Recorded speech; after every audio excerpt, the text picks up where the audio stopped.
Okay. Okay. Hey, everybody. I've got somebody that I'm so excited for you to hear. I have Dr. Randy Eltringham today. She's going to talk to us about her life in dogs, and she's going to answer all the questions that we've got about breeding, showing, puppy raising. We're going to talk about the future of conformation dog sports. So I hope you enjoy, and thank you for being with me. Thank you for giving me some of your time on a Sunday You're afternoon. welcome. So I appreciate you. So we're going to jump on in. Tell me what your kennel name is and how you came up with that. That's something I know a lot of people agonize over, and they do. So. Well, I try to make a long story short. Years ago, my daughter fell in love with a little puppy in a pet store that was for sale. Except she was a sophomore at the University of Virginia and going back from Christmas break back to the dorm, and she couldn't take him with her. Mm-hmm. So I said, okay, I'm a good Navy wife. I can do anything for 6 months. So we got the puppy. She went back to school. We brought the puppy into our house and, of course, fell in love with him. Mm-hmm. It was a Dachshund. Mm-hmm. So that kind of started my getting back into dogs because I had grown up with them. My grandmother had them. So again, my love for Dachshunds mushroomed from 1 to 4 to 6 to 9 because I had said, I'll take 2 of those and I'll take 2 of those. And, so that's what happened. So we ended up leaving Fairfax, Virginia, and moving out to the countryside, Warrenton, Virginia, and we bought our dream house, and we called it TurningPt because it was a turning point in our life. The dogs literally made a turning point for our entire family. So that's how we got the TurningPt name. It's just been very meaningful as I've learned how to do different sports and still learning how to show and, meeting the most wonderful people on the planet. So it means a lot to me. It reminds me good karma every time we go into a sport or a confirmation show. Oh, that is wonderful. TurningPt. Okay. Well, tell me, was that little Dachshund that you got, did he just kind of make you think, okay, I want to show dogs, I want to breed dogs? How did you get from that Dachshund kind of along the journey to here? Well, because my daughter did in fact come back home the following summer for her dog, and by then we had all fallen in love with him. We played with him every night, for hours. We decided that we needed to have another dog to keep that dog company. So I called my vet, and he made a referral to a really good breeder who referred me to a smooth breeder who is Denise Simpson. And so I approached her to purchase a companion dog. I'd never been to a dog show before. And she said, fine, I have a really pretty one, but her bite is off, so she really shouldn't be shown. So we bought that dog for little Ambrose to have a companion. And so we learned that we loved having 2 dogs. It was easier having 2 than 1. And then Ashley came and took our little Ambrose back to Virginia. Virginia. Yeah. So now we have 1 dog again. So I went back to Denise and I said, okay, I need another dog because I want 2. And she said, well, would you consider a show dog? And I said, well, I have no idea how to show a dog. She said, well, I will show the dog. You just have to own it. And I will help you learn how to show if you're interested. And I said, that's fantastic. So that's when we started going to shows and seeing incredibly beautiful dogs. I'd never seen anything just but, companion dogs. And Rucker was, in fact, the most beautiful male I've ever owned. And so that's how we got turned into the show ring, all because of Denise. And she is still my mentor and one of my dearest friends. And when was that? Like, how long ago was that? That was back in the mid 1990s. Okay. All so right. Just a few decades ago. Yeah. Lifelong friends. Yes. So now, okay, so you've got this dog from her, and he turned out to be a really nice dog. But now, what made your relationship with her, did that make you decide, well, I think I want to have a breeding program and I can do this? What kind of pushed you into that? Yeah, well, basically, because Rucker was so incredibly beautiful, he loved showing. He was a beautiful, big stallion male. Mhm. It was like he knew he was beautiful. He went into the ring, said, "Just look at me." Mhm. He was just charming and flashy, and of course, it makes you really excited when you see a dog that you own that looks so nice. Yeah. So, when we bought Rucker from Denise, she said he is a stud dog. He will be in demand, and he Mhm. was. Mhm. And so she said, at some point you should breed a litter yourself.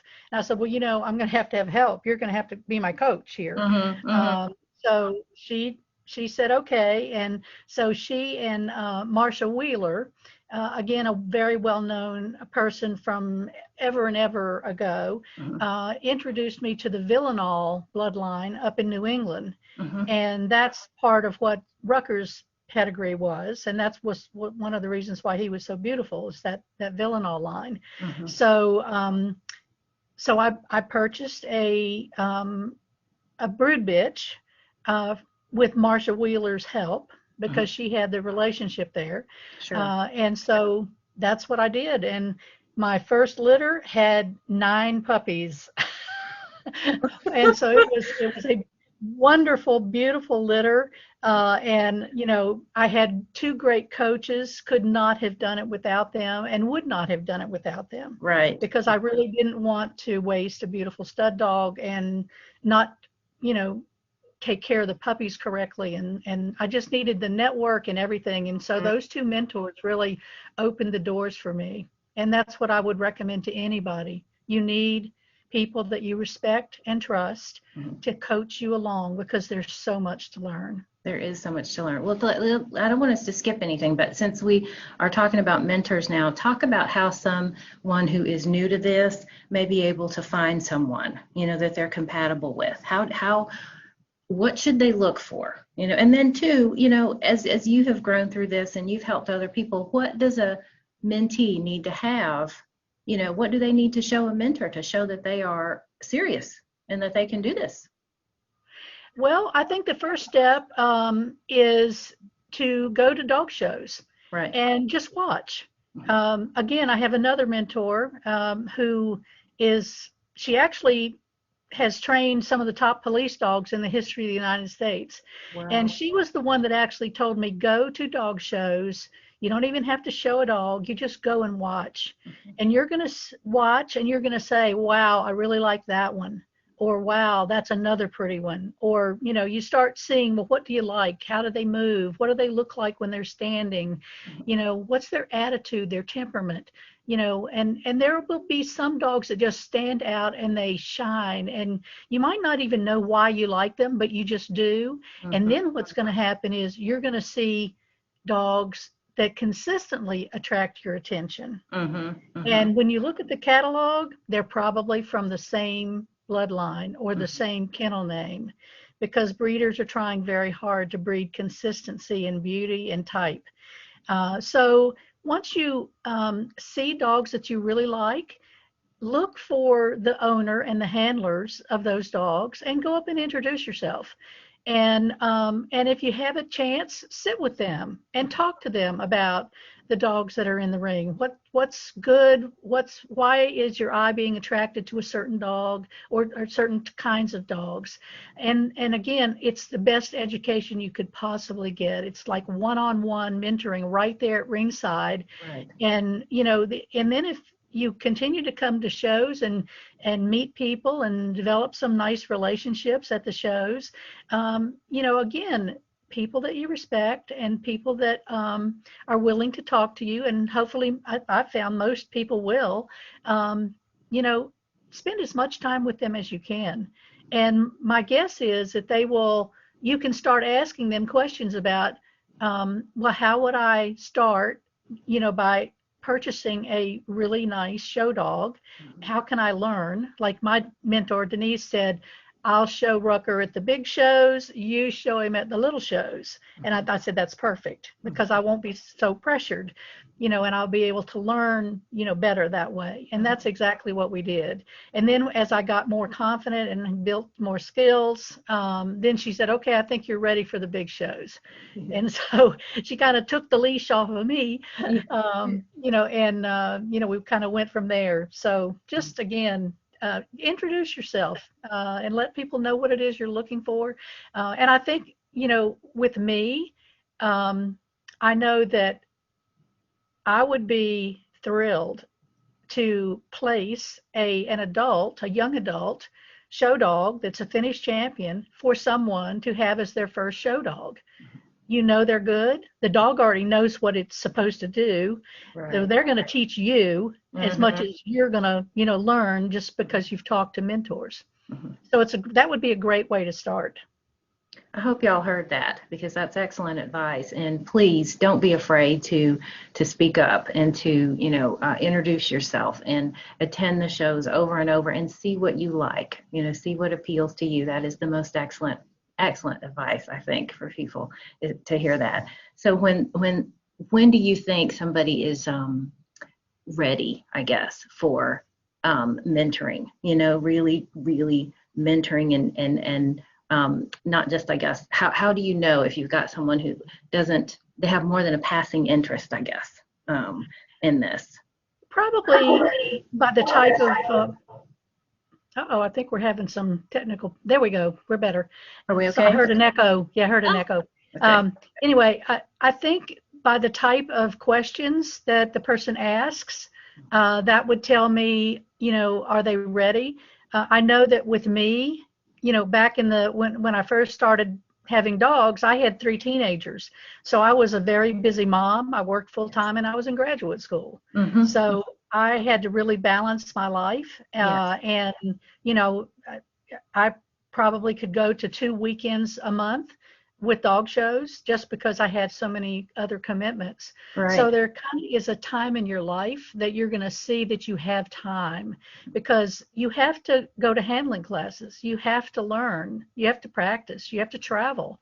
You have to be able to save your money, so you can do these things. And again, in my early days, and quite frankly, it's not that far off from today, I tend to go to shows that are within a certain radius of my house. Right. Because I can go in one day and come back. In recent years, and especially since I retired, I could go further and stay for longer periods of time. I had the money, I had the time, and I had retired friends who could go with me and share the driving, which was also helpful. So it's a balance of life in terms of, are you ready?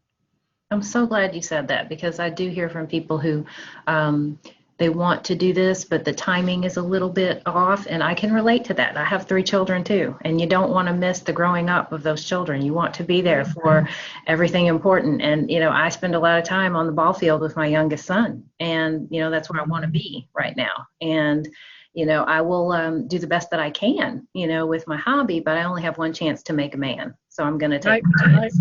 Exactly. You are exactly right. Yeah, I'm going to take my chance. So I think I'm so glad you said that. It's wonderful for people to hear that you don't, it's a marathon. It's not a sprint, Right. It's a marathon. So, okay. Well, having dogs is just like having a bunch of children. They all have unique interests and demands. Oh, yes. It's interesting. It really is. Yeah. It's interesting. Never a dull day. I know. They're your 4-legged kids. They really are. I tell people, I said, here at my house with, I have 3 sons. So, I mean, truly, there was never a dull day between them and the 4-legged children. It was just, mayhem some days. So, but you have it any other way. It's the life that you love, so you wouldn't have it any other way. But all right, let's talk a little bit about, more about showing. When you've got this litter of puppies and you're looking at them and you're contemplating, I hope I see my next champion or champions in that litter. What are you looking for? And when do you start looking? And tell us what you look for there. Well, I can tell you that it goes back to what you saw in the ring. What was that type of dog that just took your breath away? And every time you looked in there, it was kind of always that type of dog. So it could be for some people miniatures that are a certain body length or head style or movement, or it could be the size. Again, I like the big dogs. I love elegance. In fact, I demand it. I don't want clunky. I don't want a box. We call them box of rocks.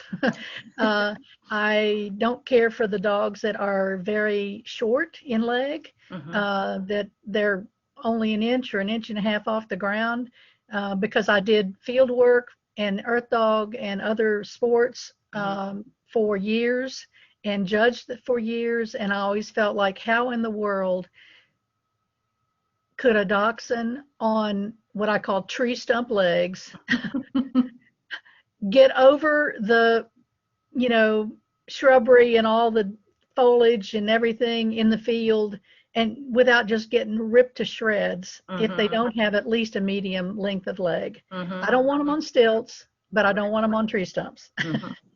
So to me, I want that medium leg. I like a long body. I like elegance. I want to, I have black and tan smooths for the most part, and I want them to look like beautiful seals. Just, beautiful long neck, prominent front with nice deep dimples. And of course, I always appreciate a beautiful head, especially the eyes, because the eyes are, the tunnel to the soul. And so when they look up at you and they've got those gorgeous eyes, you melt. Yeah. So again, it's kind of the, putting together that whole dog, that again, a beautiful layback, top line. You just want that whole nice package. It's not easy to get. There's no perfect dog out there, and there's no dog in my kennel that I wouldn't fix at least one thing on, if I could. And that's the challenge of breeding, is if you finally get some really nice dogs, how do you keep it? Right. In terms of, staying within your own pedigree, or at some point you have to go out for diversity to avoid health issues. But what bloodlines can you go to that are similar in type that can bring in some new DNA to your bloodline so you can keep that beautiful look that you like, but again, avoid health issues. Wow. So when you are, what's a deal breaker on a puppy for you? Like, what must that puppy have to move forward with you, for you to keep him or her? Probably the whole front end assembly. I want a dog with a beautiful neck. I like the long, elegant neck. I like that pretty Roman nose. And I want that prominent front that you can just put your hand on it. And, with the standards, you've got an entire handful of front. So if they're flat in the front, I say, oh, that's too bad, because probably the rest of the dog's really nice. It's not easy to put a front on a dog. Right. So again, the shoulders are part of that front end. That's the first thing. That whole front end is got to be right. If it's not, and it's probably going to be a companion dog. Sure. Great temperament, beautiful, for someone who really isn't looking to show or breed, it would be a wonderful dog. But if you're going to the show ring, it needs to really look like a dachshund. So the DCA's illustrated standard of the dachshund shows and discusses all those different parts and tells you what you should be looking for if you're going to go for a show dog. Well, talk to us about your pet puppies and putting them in pet homes. How do you let the puppy pick the people? Do you pick the puppy for the people? I know that's been kind of a dilemma for some people. I have read things where people have said, oh, these people came by and they fell in love with this one puppy, but that puppy isn't for them. I know, because I've read the dog, that this puppy isn't for them. It really isn't. He's not going to fit their lifestyle. How do you handle things like that? Well, let me first say that I don't breed very often. For the first couple decades, maybe a litter every 3 years. Right. So I tended to, hold on to my dogs because I was not breeding to sell dogs. I was not breeding to show and get ranked. I was just breeding for the enjoyment of having dogs, beautiful dogs that could hunt. Mm-hmm. So I wanted to do all the different sports, and I did. So it was the rare dog that I would place. Now, when you have a litter of 9, you can't keep 9 dogs. Right. So you do have to make some decisions about who you think is likely to be going to the show ring or to the agility, or obedience, or, the different tests and trials. So you just watch for that attitude and that athleticism. So, that's kind of how you kind of start separating the dogs that you're going to keep to meet your own goals, as opposed to dogs that you think just would make a beautiful a companion for someone. And I've got to tell you a cute story. So back when I bred Rucker for the first time to this brood bitch that I purchased, this Villanol bitch,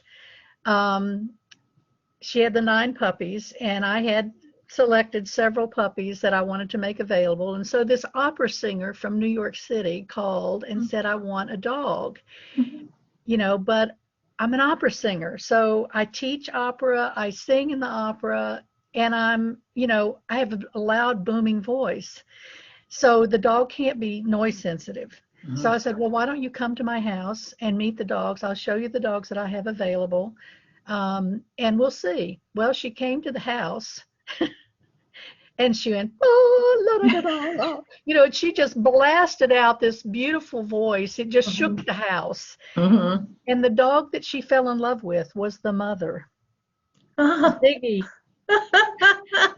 Okay. I didn't think about making the mother available. Yeah. But that's the one that she picked. And Ziggy went right up to her and looked at her and looked at her. And she sang and she looked at her some more. She said, she'll be fine. That's the one I want.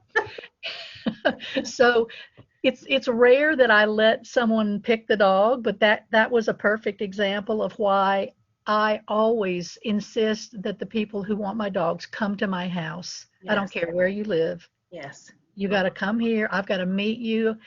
My dog has to pick you, as well as you picking the dog, and I'm picking you. So it has to be a good match. We had one family come. The kids were great. Mom was great, but the father was abusive. He was absolutely dreadful. And I looked at my husband and I said, no, none of my dogs are going, unfortunately, with this family, because this guy is not going to be good with this dog. And so Pete just took him aside and he said, my wife has decided that she can't let you have one of our dogs. And so that was the way it was. Another family came, and I had a very, very, very shy dog. And I didn't know if that dog could ever go with anybody because she was so shy. And I told them that. I said, because they wanted a wire hair, and I had a couple of wire hairs at the time. And, I said, you're welcome to meet her, but I'm not at all sure she's going to warm up to you. They came to my house at least 4 times. They fell in love with her. They wanted her. They made friends with her. And they brought their own dog that they already owned, another breed, so she could meet the dog. It was a perfect kind of warm up, gradual meet and greet and fall in love session. So I think those are really the best ways to do it. Another dog, my friend was heavy into obedience.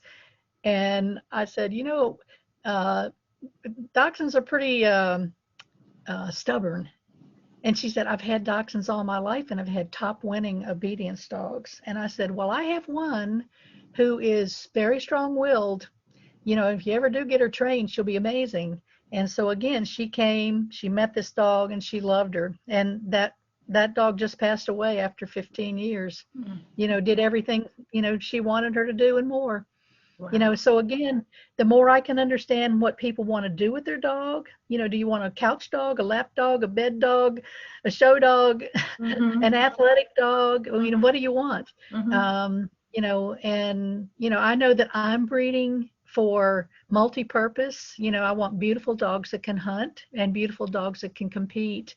Um, and so when I'm looking at them and I'm kind of, moving my puppies into groups, that's when I start looking for people who have those goals, because to me, that's going to make the best match.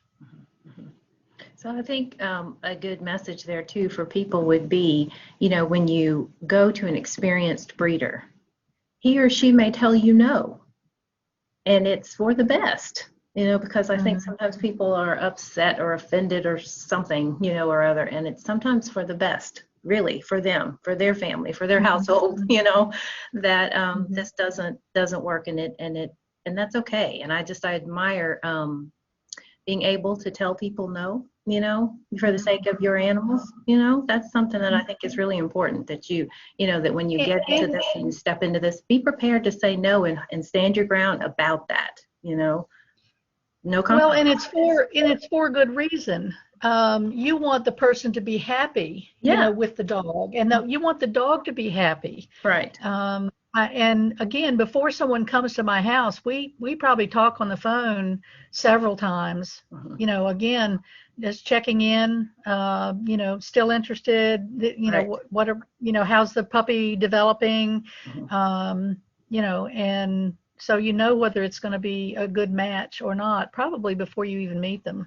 Right. But I think just explaining the why is important. So it doesn't have to be. It's not a personal affront. Right. It's trying to make the best match between the dog and the person. And even if I don't have a dog, I usually give people referrals to other people that I think might have a dog. And I always encourage them to adopt a young adult. Right. Or maybe even I have one friend who takes my dogs when they're 7 or older. Because that's what she wants. She just wants the old ones. And I think that's just wonderful. What a great retirement home. That's fabulous. Now, once you've got your puppies that you're going to move forward into conformation, tell us what your training is like at that point. Tell us how you move them, through their paces. Do you go to classes, all the time? How do you start to bring them along a little bit? Well, the very first thing that I do is I teach them to watch. And I hold my finger up like this. And I say, watch. And I have the bait in my hand, right there, my fingers. And so, because puppies are high energy usually, and they're jumping and running and playing, and they have a attention span of a gnat. Yes. So the first thing you do is you have to get them to be able to stand still and watch. And then know that you've got a treat for them if you do what I want you to do. And so you can, and I've done that with a pointer stick. I've done it with my hand. But I've got 2 puppies right now that I'm quickly trying to train to stand still, and they're doing great. And then again, we go outside and I've got the bait, and I have them walk along with me. They know I've got it. They have to stand. I don't care what they look like standing. They just have to stand still on the ground. Then we give them a treat, and we move. Then we put the leash on, and we, get them to understand that I'm not going to kill them. This is not going to be death. Right. Some of them don't care that much, but other ones really. I had one that she thought it was like a fish on a line, throwing herself around, and oh my God, it was terrible, And finally I said, I don't know that we can show this dog. She's gorgeous, but she's panicking on a leash. So I got the chillest dog that I owned, brought her, and she was a very experienced show dog, and I put the leash on her. At the same time, I put it on, this dog's name is Bacall, but put it on Bacall, and I let Bacall just look over at Cass, and she said, she's not killing her. Maybe this isn't so bad. She's getting treats. So maybe this could work. And as soon as she saw the other dog being okay about it, then she was more relaxed, and she said, okay, I think I can do this now. So that's what I'm doing with these 2 puppies I'm trying to train right now. The boy is fine. No problem. He's going to love the show ring. The girl is like super high energy. She really should go to an agility home because she runs like the wind. In fact, I named one of my dogs just like the wind. Her call name was Mariah because she was a runner, you Uh-huh. know. But anyway, so, Lacey is going to be much more difficult to train. Unfortunately, right now, none of our kennel clubs in my region are having handling classes right now Right. because of the pandemic. Right. So my friends and I are joining up on my deck. I have a very large deck, and we're doing our own little handling classes a Oh, couple good. nights a week. Hmm. So we're out there with our masks, and our hand sanitizer, and we're showing our dogs, and we're just doing our own thing. And it's not the same as a handling class because handling classes have the additional benefit of having your dog exposed to a new environment they've not seen with other dogs. There may be dachshunds, they may be other breeds, a person putting their hands on them that they don't know. Hmm. All of those things, you know, I can't provide, Hmm. at my house. Right. Right. So so when we go to our first specialty show here in the first week in October, it's probably going to look like the comedy hour. But but you got to start somewhere. If we feel like it's not safe, if the dogs are, running and into your legs or in between your legs or whatever, just being puppies again, then we'll just say cancel. Mhm, mhm, But that's what we're going to try to do. And if the classes were being held, we'd be right there every week. mhm, mhm. It's All right. really handling classes are really important. Okay. Well, good. We'll You can talk. find mentors there too. And That's right. mentors can be from other breeds, not just dachshunds. Right. Right. That is so true. I mean, I hope people really take that into account that you can, a good dog man or woman, they're just a good dog man or woman, and their knowledge transfers across the breeds. So, if you Yep. happen to Well, find they someone know the that's got a temperament, dachshund. they know the intelligence, Mhm.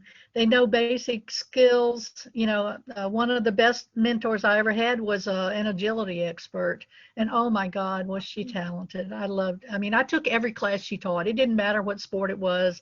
If she had a class, I signed up for Mhm, it. mhm, mhm. Yeah. We'll talk a little bit about your experiences in the other venues, barn hunt and agility, and all. Talk to people about that so they know that dachshunds can do more than just walk around the conformation ring. Well, you got to remember, dachshunds are earth dogs. They're Mm. badger hounds. That's what Right, dachshund means in right, German. right. That's why I'm so intent on having the body structure correct Mhm, for hunting. mhm. That's what they do for a living. In fact, Right. I've got one in the backyard right now digging up voles, moles, and whatever else is tunneling through our yard right now. We've Mhm. got a woodchuck that comes into our yard and goes around the perimeter of the yard and even came up on the deck the other day. I couldn't believe it. And it's driving my adult dogs crazy. Uh-huh, uh-huh. So I want that instinct. But again, going back to conformation, if you don't have nice deep long keel, that underneath part of the dog and ribbing to Mhm. support the long body of a dachshund, you are asking for trouble. Mhm. How in the world can they go to mortal battle underground on something that lives, a fox, a mole, a vole, a rabbit, some of the really fierce woodchucks, Sure. groundhogs, Mhm. possums. If you've ever seen these things, they got rows of teeth that you didn't even Teeth. know were possible. That's right. I Mhm. mean, so they have to have courage. They have to have strength, front end strength, digging ability. They've got to have enough leg to do it. Mhm. So, you know, I love Earth Dog. I've judged Earth Dog for years. It was one of my favorite things. Field trials, same thing. They've Mhm. got to have stamina, physical fitness. They've got to be able to track the scent of the rabbit. This particular rabbit, not any rabbit that's out here or any other rabbit that just crossed my path, but a particular rabbit. Mhm. So again, my mentor, who was the Homeland Security police dog trainer, taught me about how dogs use their noses to find things. And again, if you can, learn anything about how police dogs work, you can understand how dachshunds work. And that's how they know. They smell out of both sides of their nose independently. So they know if the rabbit turned to the left before they get to the point where the rabbit actually made the turn, because they can smell it on that side Mm. and vice versa on the other side. So again, laying tracks in semi, half moon shapes, so they don't just track straight, teaches them to trust their nose to go in that shape of a path. So again, those are the kind of things that I think are really fun about learning these different sports. When you go out there, um, you're standing out there for hours with people that know what they're doing, and they can help coach you along. And as you're watching the dogs be released and track and do their scent work, you watch it, and then when it's over, then you can talk, because you have to be silent while the dogs are working, so not to distract the dog. Mm-hmm. But again, a lot of conversation in the clubhouse, a lot of conversation, while you're, coming up, waiting for your turn. But again, I tell you, you'll get hooked if you go to field trials and earth dog tests. Mm-hmm. The earth dog tests to me are pretty contrived. The smarter the dog, the harder it is for them to do it right, because they will figure out, hey, that rat is blocked. I've got to find another way. There's metal bars in front of that rat. There's got to be a better way. And Mm-hmm. they'll come out of that tunnel and come around on top of the ground and dig right on top of where those rats are. Yeah. Well, you got to teach them the rules. Mm-hmm. So Mm-hmm. I invented all kinds of ways to train my dogs so they would do the rules right. You got to Mm-hmm. enter here. You can't come out of the false exit. You've got to make turns. You got to go to a false den and leave it. Same thing, barn hunt. That is testing dogs' noses. Mm-hmm. So yeah, this tube right here is empty, completely empty. Or this tube smells like a rat, but there's no live rats in it. But over here, there's live rats, and they are heavy duty. The pungent smell is probably overwhelming to them. And of Mm-hmm. course they can alert on that. But then you have to learn what their alert is, or teach them a particular alert, pawing at it or staring at it, or what is the alert? Mm-hmm. Tail up, but anyway, again, all of those sports are really, really addictive. I bet. I bet. So, folks, there's a lot you can do. There's a lot you Yes, can do. a So, lot you seek can out do. all of it. You may Right. find something in particular that really speaks to you, and your Yep. dog and your strengths that the two of you have as a team. So, seek out some other things. There's a lot Yep. to do. Well, and on that note, let me just add one other thing. I Mhm. was never interested that much in obedience, because I liked the more active sports, agility, and things that you could really run and do all kinds of stuff with. But when they started rally, that looked really fun, because I could talk to my dog. I could really interact with them, use different signals, Mhm. and it was more like a game. Um, Instead of, I'm a Navy wife. I had plenty of military in my life. And that's what I looked at, obedience being too rigid and too military like, Mhm. and I wanted something more active and fun. Mhm. But once I did a rally, then I became more and more interested in obedience. And I think rally is doing exactly what I think it was meant to do, and that is to, as kind of an introductory sport, to get to the really tough, tough, tough stuff of obedience. Mhm. Mhm. So Wow. again, Wow. you can enter different places to get to other ends. Mhm. Mhm. You never know which path will take you where. So, Right. so that's wonderful. Okay, wonderful. Tell me, back to showing. When you show your dogs, are you more interested in, you mentioned you're going to specialty here shortly in October.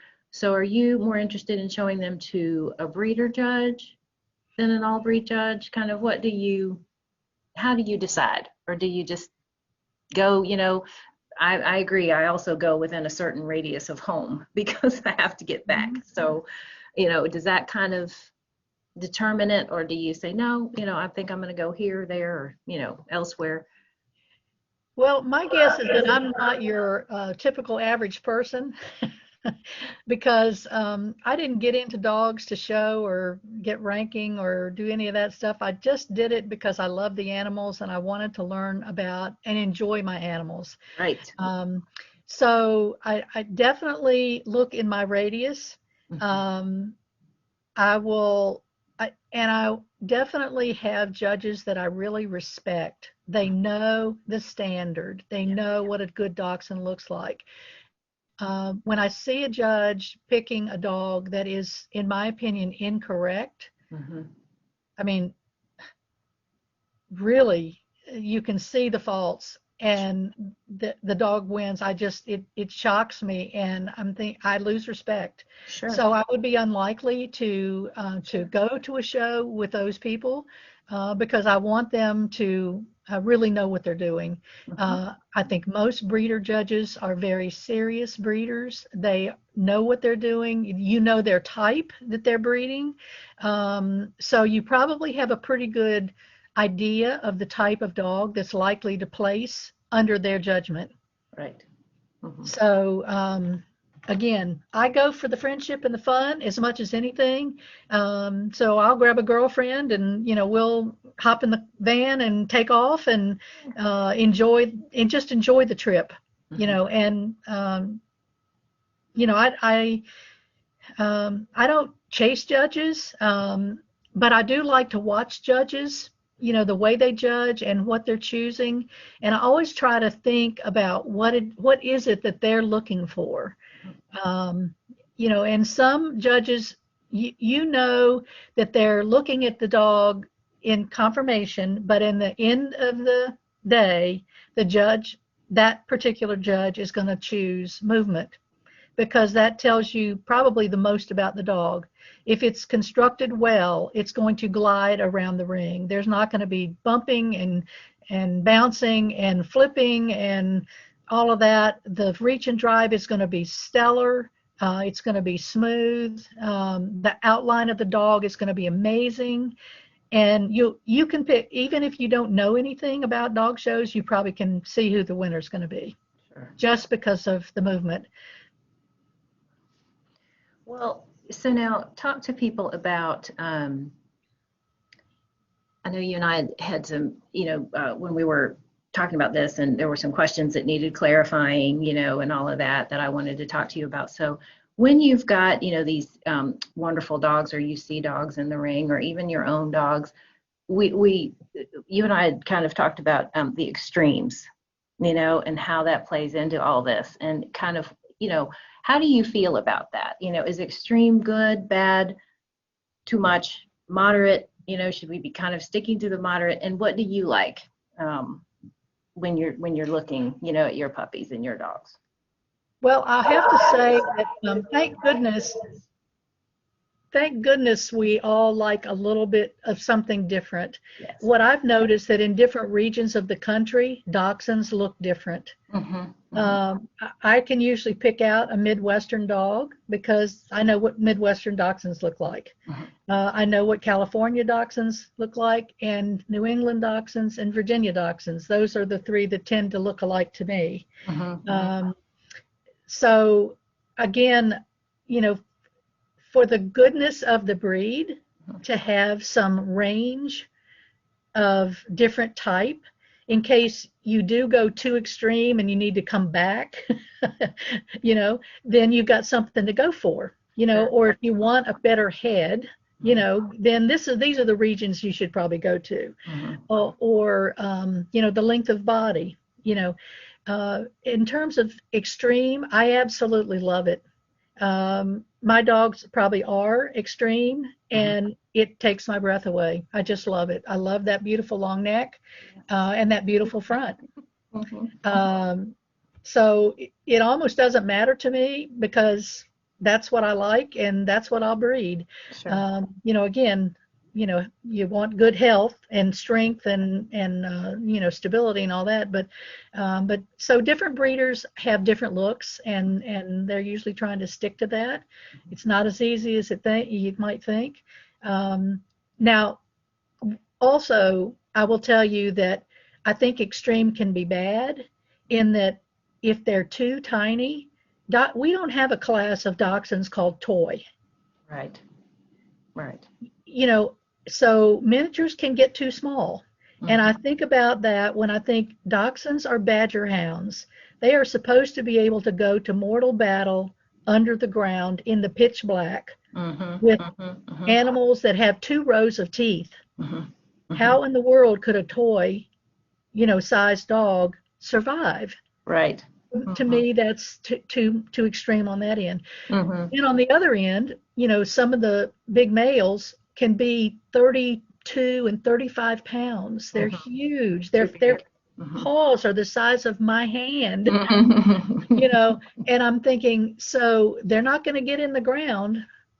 Now I've got big boys, and my 28 pounders, can go in and do mortal ground, in earth dog tunnels, and they do fine. But when they start getting into that past 32-pound size, then to me they're getting too big. So so extreme size is a problem for me. Extreme features I like. So now, okay, so what then are you looking for in a stud dog?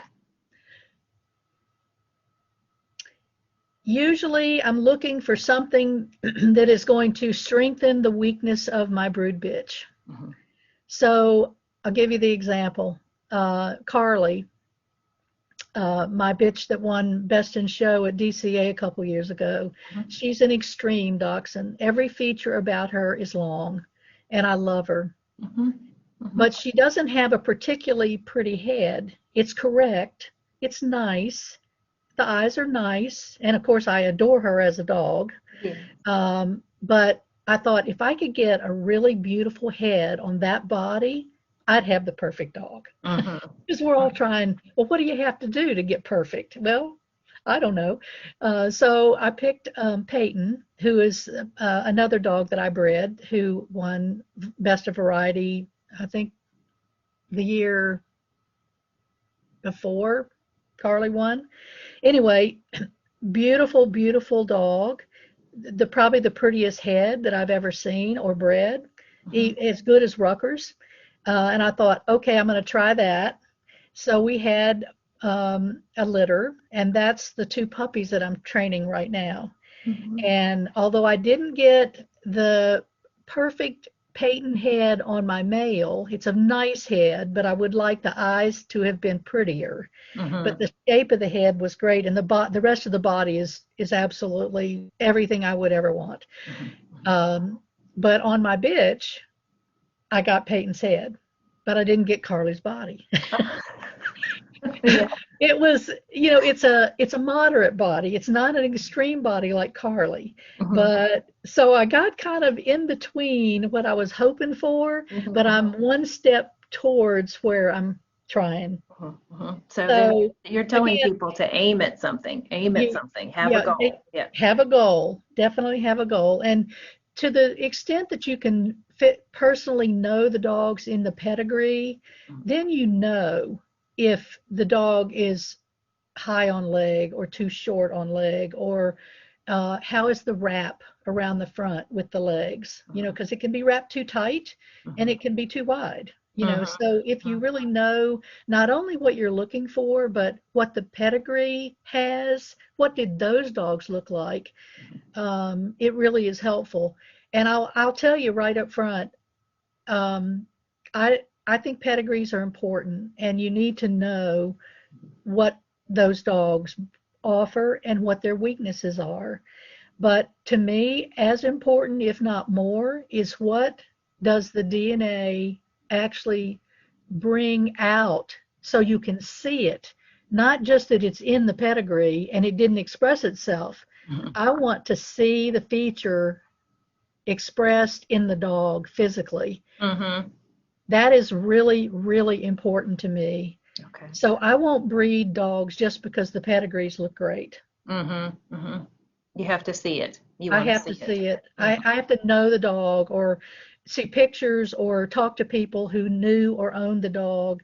but there has to be something, or it's not good for me. Well, then talk to us about a brood bitch. How do you decide? When you've got these lovely girls, maybe all things being equal, but what does she have to have? If she doesn't, it's a deal breaker. Yeah. Well, again, historically, I have not bred very often. Again, like every 3 years. More recently, I have bred every 2 years because my girls are getting old. It's kind of like, okay, we either breed you now or you're going to be too old to have babies. Right. Because again, older bitches tend to have smaller litters or miss. I don't know. I didn't ever have the problem of health problems. But again, it can't possibly be good.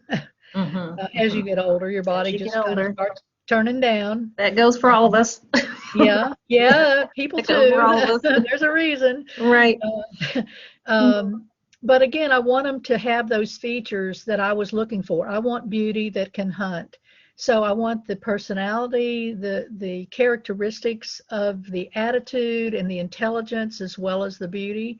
And again, I tend to like the, medium leg, prominent front, beautiful neck, the Roman arched nose, and then of course, the obvious things, top line and, nice feet and things like that. But that combination is what I'm looking for. Okay.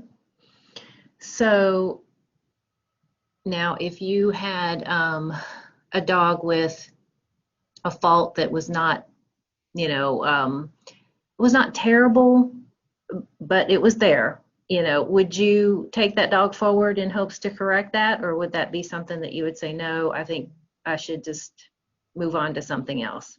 I want to talk about throwing the baby out with the bathwater. How do you, make sure you don't do that? Because I think that, sometimes in an effort to find the perfect dog, that happens. And this is, a dog that can be of great use, to a program.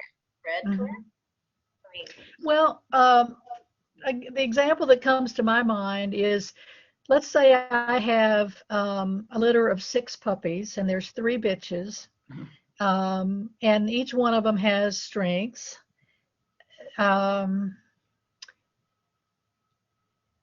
In 2 of my situations, my number 1 pick bitch, for whatever reason, when we tried to breed them, she did not get pregnant. I don't know whether it was an infection or we just didn't time it right or whatever. And then it was a matter of all 3 of the bitches are nice. All 3 of them could be improved on something. None of them, I would say, had a fault that I could not live with. Because if I could not live with it, I would not breed the bitch. Because I don't have the time, the money to do it. Right. And I don't want to be in the position of spending all that time and money breeding and then have to just place puppies. That's not why I'm breeding. Right. So if I miss on a bitch, and I pick my second choice bitch, again, nice, sometimes that has turned out to be the best brood bitch of the group. And it wasn't my number 1, it was my second choice bitch. And again, probably my best ever litter was my second choice bitch. And it really turned out. And in fact, now that I think about it, the number 3, the one that was the wild fish on the line that thought I was going to kill her when I was trying to train her, she produced an even better litter. So again, you're not going to start with a dog that has everything that you want, probably. Probably. But again, if it's a fault that you can't live with, I would be looking to purchase a dog that would be better if I had to. Or if you run into health issues, you just have to say, we can't breed this because of health issues. I'm very glad you said that. We have to start with something that doesn't have that. Because again, if you see it coming, you certainly can breed away from it. But if you can avoid having to make those kinds of hard decisions, and again, it all depends on your mentors. Your mentors will help you find a good foundation bitch, Mm-hmm. or breed your beautiful stud dog, hopefully to someone who's got a really nice litter from him, and take a puppy back. Mm-hmm. That would be another way to get a really nice quality dog for breeding. I'm But so glad that you said that it's okay for people to start over, because yes, a lot of people have, and it's yes, okay to do that if you have to do it right, and go forward with something better. So, right. Well, you don't want to perpetuate a problem is the mhm, bottom line. mhm, mhm. So let's talk about health a little bit. Is health to you, what is health? Is it the absence of disease? Is it, there are so many things I think that you can, test for, but what is health, and is temperament included in health as well? Because I think dachshunds get a bad rap sometimes, you know, about the temperament. I I think they have lovely temperaments, but I think sometimes the general public is not so sure. So, I don't know. Talk about health. Talk about, some of those things that are just, yeah, they are deal breakers. This dog is not going forward because he has skin problems, or, you know, um, something more, sinister in the background there that, just doesn't allow. It just doesn't allow it. Well, when you bring up the issue of health, it is a difficult question Hmm. because I always wonder, is that issue environmental? Was it something that happened to my dog, or was it in the DNA? Hmm. Hmm. So that's again where it's helpful to know the pedigrees and were there other dogs that had those issues. Hmm. Again, I'll give you an example. I had a dog that it ended well, and only as she got older did we start wondering what's happening. But her vertebra in her spine were fusing. Wow. Hmm. So that was calcifying. Hmm. Um, she never went down. She was able to do all the different sports, but I could see that on the look on her face that she was hurting, but didn't know why or where. And so we ended up just kind of doing testing and some x-rays, and that's when we saw the calcification. Hmm. So I wondered, and then it turned out her brother did the same thing, but he actually got a pinched nerve in his neck. Hmm. So but those two dogs came from an accidental breeding, a brother-sister breeding. So there you go. Right. So once we figured out that that could have been the cause, then we knew. Hmm. Um, that dog was bred a number of times, never produced that problem. Hmm. Hmm. But I think his pedigree was way too close. Okay. Another dog ran in a lure course race. They call it fast cat now, Yeah. lure Yeah. coursing. Hmm. Dachshunds aren't lure coursers. They Right. have very short legs and very long bodies. Hmm.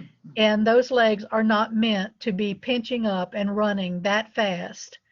And so to me, lure coursing is dangerous. Hmm. And my beautiful Rucker, I was at a earth dog test, and someone brought a lure course machine and set it up, and all the dachshunds ran, including Rucker. Hmm. And the next morning, my dog was paralyzed Oh. in the crate, and that was it for him. Oh, I can't even tell you the heartbreak, I know it. you Hmm. know. Hmm. So, um, anyway, you Hmm. know, I had another dog get into some poison. It was a cleaning disinfectant thing, um, and it caused health problems for her.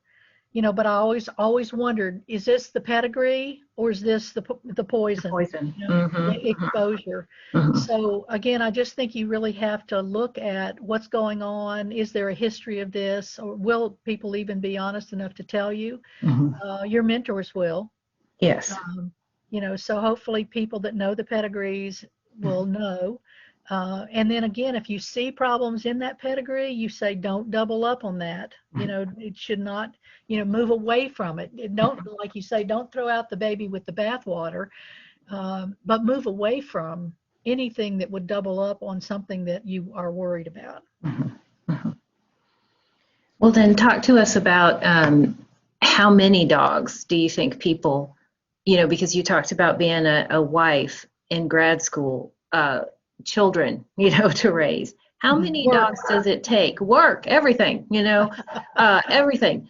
How many dogs does it take to be successful? How do you manage? Give some advice to the people who want to start, who may be where you were. How do they begin? How many dogs do they need? How should they proceed so that they have a shot? Yeah, I don't know that there's a number that you can put on that. I think it's more of careful decision making. Mhm. Again, my mentor said, you don't have time to start from the bottom and build your way up, because that would kind of get into what you're talking about. Okay, I got to breed this and get a litter and then breed that and get a litter. And, people who have honest to God kennels, you know, and probably help Mhm. managing Mhm. those kennels, maybe they can do that. Right. I never wanted to do that. I still don't want to do that. I'm I only breeding for understand. my own purposes. I'm Mhm. not Mhm. breeding for other people. I'm not Mhm. breeding to, make my dogs famous. I'm just breeding what I like for my own Mhm. enjoyment. Mhm. So again, my mentor said, start with a good dog, and I got Rucker, and they said, start with a good bitch, and I got Ziggy. Mhm. Um, so in that, I got the temperament, I got the field nose, I got the characteristics that I wanted. Then I had something to play with.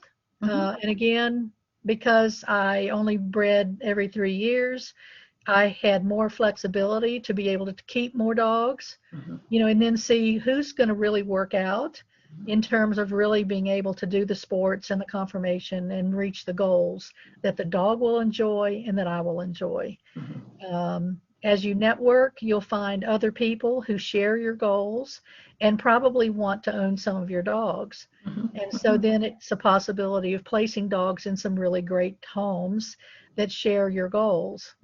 I rarely co-own dogs with people, but I will do that to start dogs off again so I can help. And, you know, Denise did that with me, and it was great. Um, so that's another thing that could Well, it kind of help. takes a village to help, Yes, it does help do take a this. village. You And can't do this yeah, by yourself. exactly. You're disadvantaging yourself, and that's why I'm saying go to the shows, go to the sporting events, sit and watch, talk to people. Don't be afraid to go up and introduce yourself and let people know why you're there and what you're interested in, and ask questions, Right. and listen, you Mhm. know. Well, I So, want, and remember that these are data points. I mean, we all have different opinions. Mhm. So I wouldn't say only listen to one person, Mhm. you Mhm. know, talk to a variety of people. And Mhm. then at the end of the day, then you have to make the decisions yourself, because you have to live with those decisions. Right. Right. Well, talk a little bit about, the idea of a village of partners, that you can, that will allow the both of you to keep, maybe more dogs than you could by yourself, but you've got partners who are sharing with you and you can help each other. Talk about how, what that looks like for people so that they understand, it's good to have help. It's good to have, a friend, whether she's across town or in another state, who can do this with you, because not only can, she house dogs, and then, you can share puppies back and forth, but also just, having another ear, having another set of eyes, to take a look at things.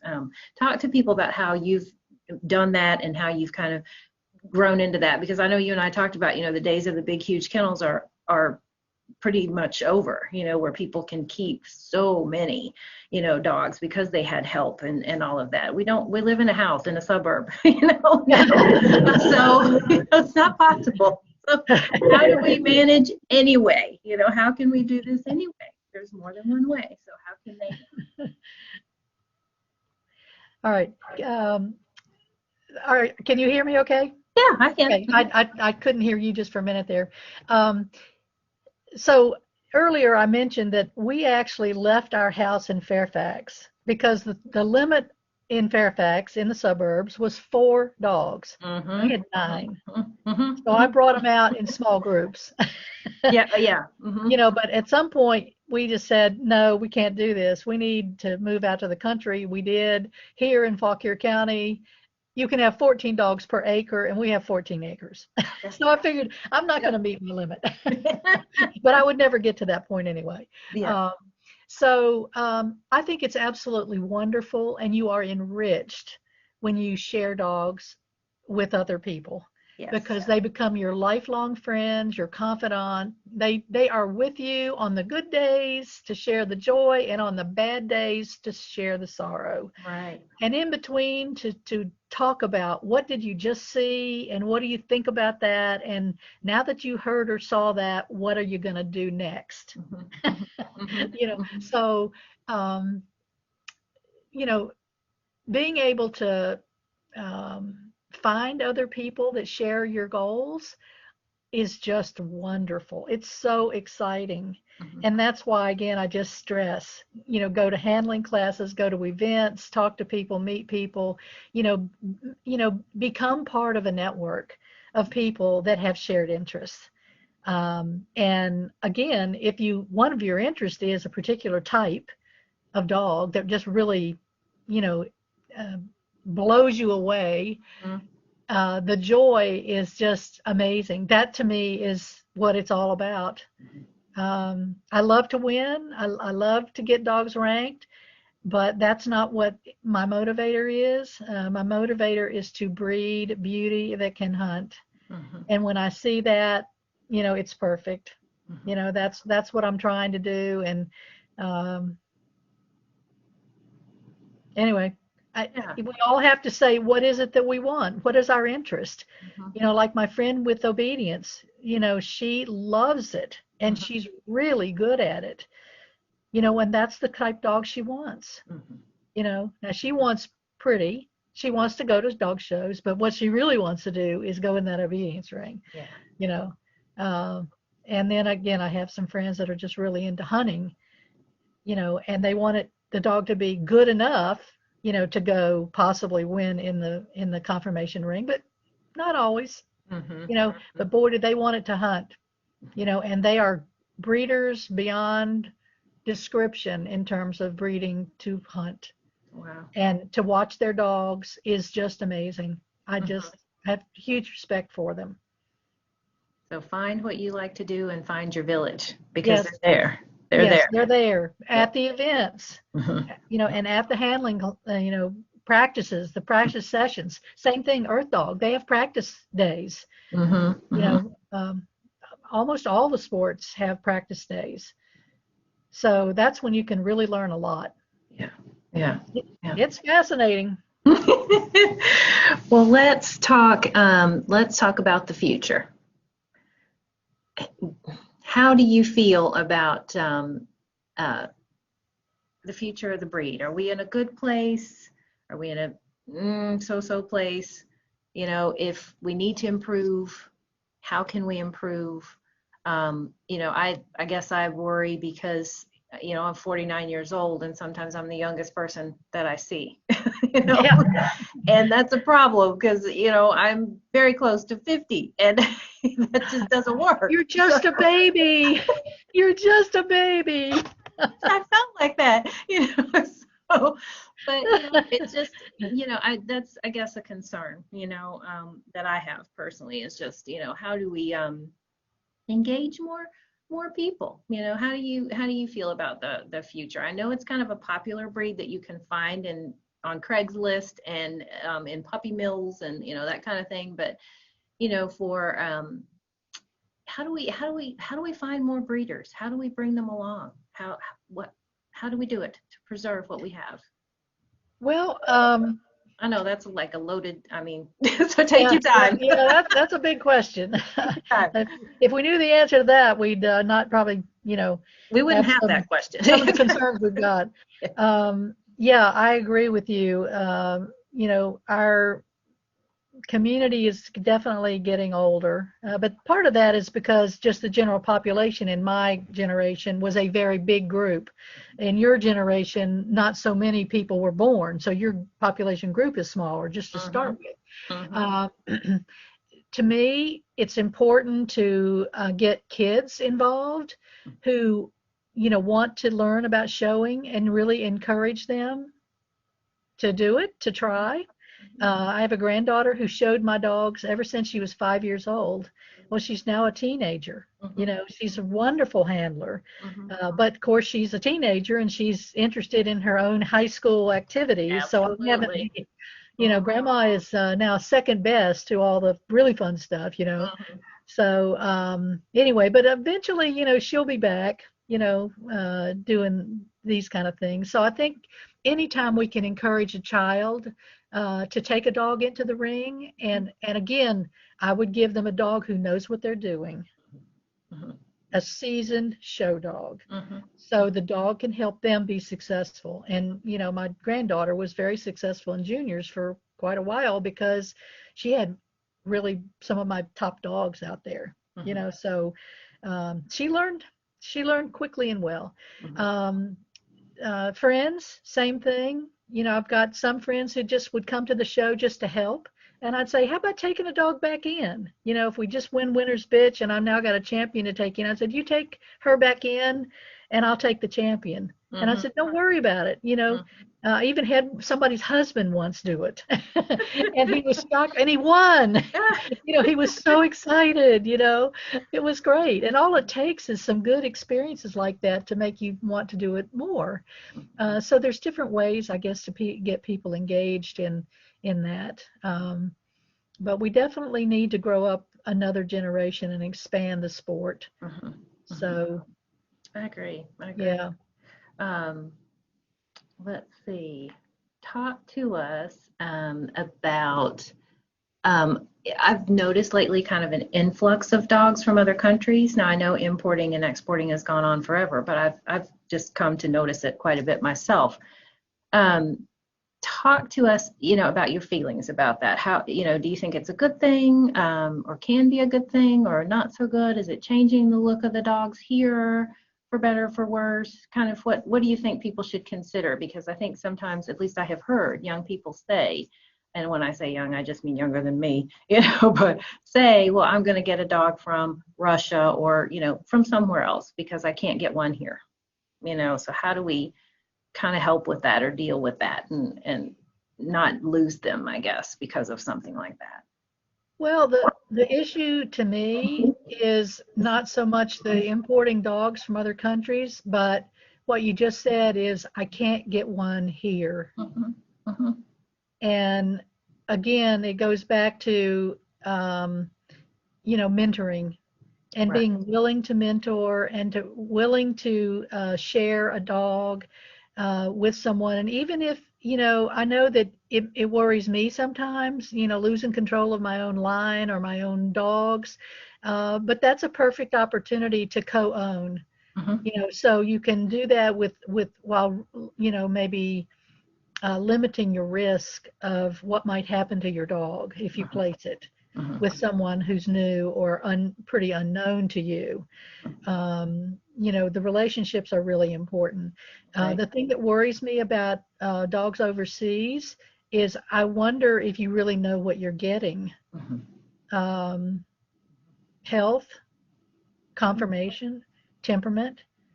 You can't learn that by pictures. Right.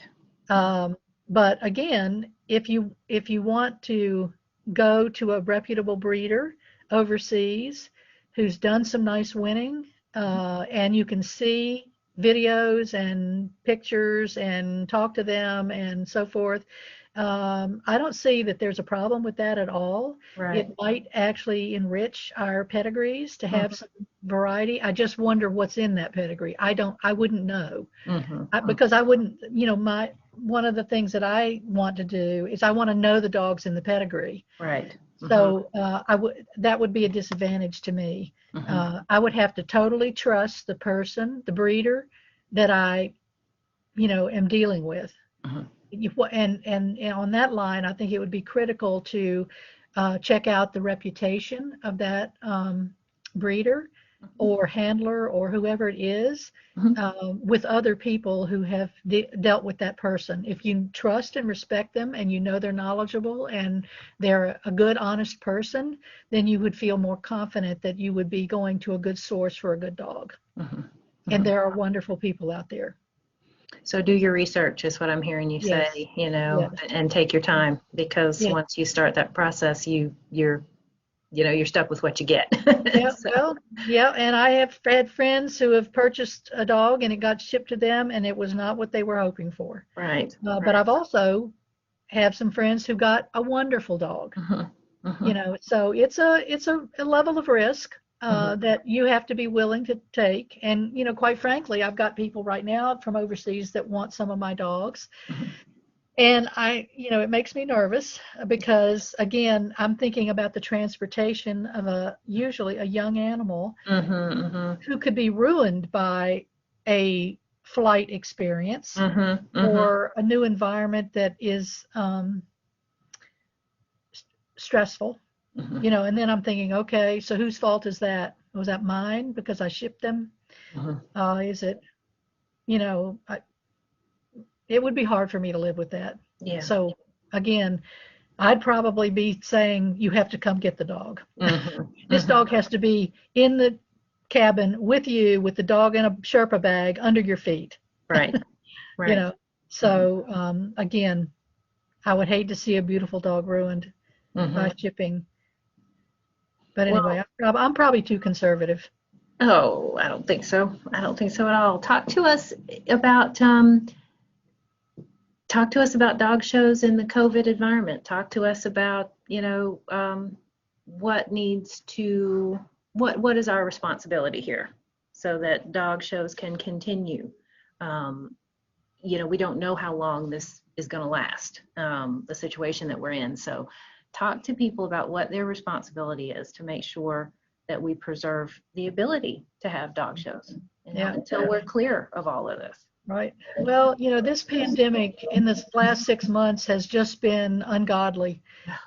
We are just on the front end of this thing, still learning so much about the disease itself, how it affects not only those of us who are older with underlying health conditions, but also young people who don't seem to, have symptoms, but can very easily infect those of us who are more susceptible to harsher infections. So my worry is that we're in our enthusiasm to get back to showing that we're going too soon. To me, I would feel much better if we had a vaccine that protects most of us so we can protect each other.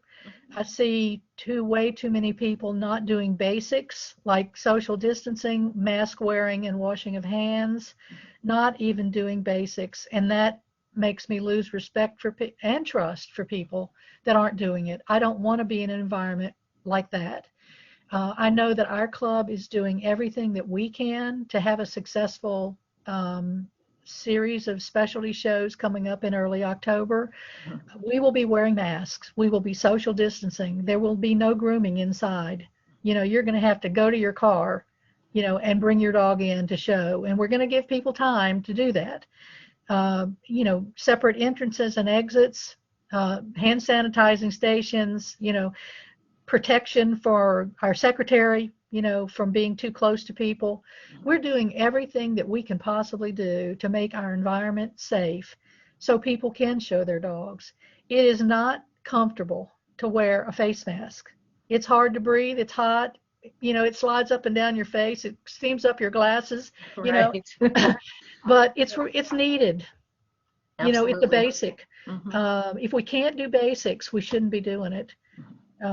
So I cheer those that are really serious about, providing a environment that is as safe as possible, even with limited entries, again, for not the crowds that you would normally see at some of the huge shows. For me, I'm not going back into the big shows this year. it's not worth risking my life over. Absolutely. I'm in that older, Absolutely. underlying health conditions group. And so is my husband. So are a lot of people that are actually the workers, the ones that are Right. planning these things. Right. We need to care enough about them to say we're going to be safe. So to me, we can wait. We can just wait a little bit. Our puppies are growing up. They're wild, crazy dogs that are going to be comedy hour animals when we finally do get them back into the show ring. But that's not a permanent problem. Right. So I just hope people will be respectful of each other and care enough about each other to make the environment safe for all of us, not just me. Right. So there's my 2 cents. All right. I appreciate that. Yeah. Well, is there anything that we didn't talk about that you would like to? Anything at Well, all? I was going to say you've done a really thorough job covering the waterfront. I guess what I'd like to say is just thank you, thank you, thank you to you and Lexa for being willing to seek out different opinions and different people to talk to about important issues and ideas. Oh, And to my mentors who have been wonderful friends for all these years. I can't thank you enough. You're doing a great service here. oh, thank you for spending your Sunday afternoon with me. I appreciate that. My I always pleasure. learn something. Every time I talk to someone, I learn something, and I'm sitting here taking my own notes, as you're talking. So I hope that everybody else can get just as much from that. So and this has been a wonderful tool to help us reach each other, Yeah. because we may Yes. not live in the same part of the country. We may never get to see each other face to face, but this way we can. And I just feel like it's so it's a tool. It's a tool that we can all use and further our knowledge that way, and teach each other something, which is I love to keep learning and growing, and Yes. that way you're moving. I love to tell my children, just go onward and forward. Just go Right. on. You Yes. can do it. Nobody can make you quit except Yes. you. So, Yes. just keep putting one foot in front of the other. So talking to people like you helps me do that. So I thank you for your time. I really do. Well, the So, technology is wonderful. It isn't it? really does allow us to reach and be with people that we care about and that we respect and Mhm, that we'd like to grow from. mhm. So again, I just keep going back to that little saying, find the people that you respect Yeah. and spend as much time with them as possible. Mhm, mhm. So you and Absolutely. you and Lex are definitely helping in that regard. So thank Wow. you, thank you, thank you. Well, thank you. Hold on for me. I'm going to stop the recording, but hang back with me. Okay. Okay. Bye, everybody. Thank you so much. And please don't be, a stranger. If you see her, please talk to her. She's fabulous. She's fabulous. And we had a great time. So come say hi. Okay. All right.